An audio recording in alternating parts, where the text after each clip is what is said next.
پاکستان میں ایران اور امریکہ کے درمیان ہونے والی 14 روز جنگ بندی کے لیے پیس ٹاکس نے ایک نئی امید کو جنم دیا اور اس پورے عمل میں اسلام آباد ایک اہم ڈپلومیٹک ہب کے طور پر ابھر کے سامنے آیا ہے۔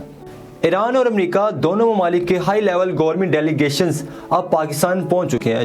اہم خبر سے آپ کو آگاہ کر رہے ہیں کہ ایرانی وفد اسپیکر غالباف کی سربراہی میں پاکستان پہنچ گیا ہے۔ بریکنگ نیوز اناؤنس کر دیتی ہوں، جے ڈی وینس نائب امریکی صدر پاکستان پہنچ گئے ہیں۔ اس بات کی واضح نشاندہی کرتا ہے کہ اسلام آباد خطے میں ایک سیریس اور قابل اعتماد نیگوسیشن سینٹر کے طور پر اپنی اہمیت منوا رہا ہے۔ اس پیش رفت نے پاکستان کے اس کردار کو مزید مضبوط کر دیا کہ نہ صرف وہ ریجنل پیس کے لیے کمیٹڈ ہے بلکہ گلوبل سٹیک ہولڈر بھی اب اپنے سینسٹیو ایشو کے لیے پاکستان کے پلیٹ فارم کو ترجیح دے رہے ہیں۔ اس صورتحال میں ایک اور اہم پہلو سامنے بھی آتا ہے کہ جہاں پاکستان اس ڈپلومیٹک پروسیس میں ایک ایکٹیو اور افیکٹو کردار ادا کر رہا ہے، وہیں انڈیا اس پورے معاملے میں کسی بھی طرح قابل ذکر سفارتی اور میڈیشن کردار ادا کرنے میں مکمل طور پر ناکام رہا۔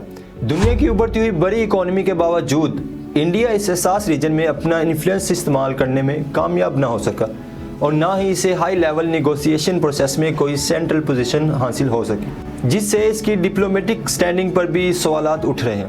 اسی بدلتے ہوئے منظرنامے میں ایک بار پھر Iran Pakistan gas pipeline project کے دوبارہ شروع ہونے کے چانسز روشن ہو گئے ہیں۔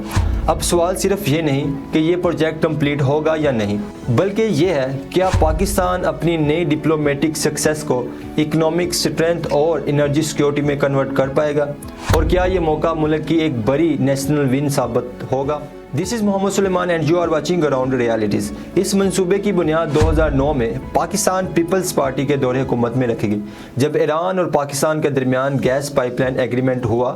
اس کے بعد 2013 میں ایران کے صدر محمود احمد اور پاکستان کے صدر آصف علی زرداری نے اس منصوبے کا باقاعدہ افتتاح کیا۔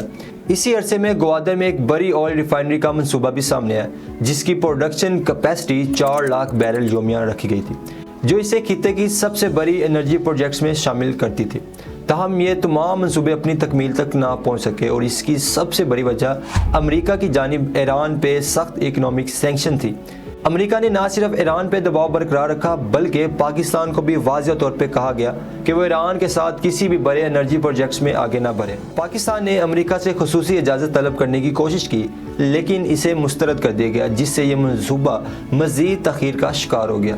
اسی تاخیر کے دوران سعودی عرب نے گوادر میں $10 ارب کی سرمایہ کاری کے لیے ایک بڑی آئل ریفائنری بنانے کا اعلان کیا، جو بظاہر ایک الٹرنیٹیو کے طور پہ سامنے آیا، لیکن حیران کن طور پر یہ منصوبہ بھی عملی شکل اختیار نہ کر سکا اور وقت کے ساتھ ساتھ سائیڈ لائن ہو گیا۔ موجودہ مڈل ایسٹ وار نے اس پورے معاملے کو ایک نئے اینگل سے دنیا کے سامنے پیش کیا۔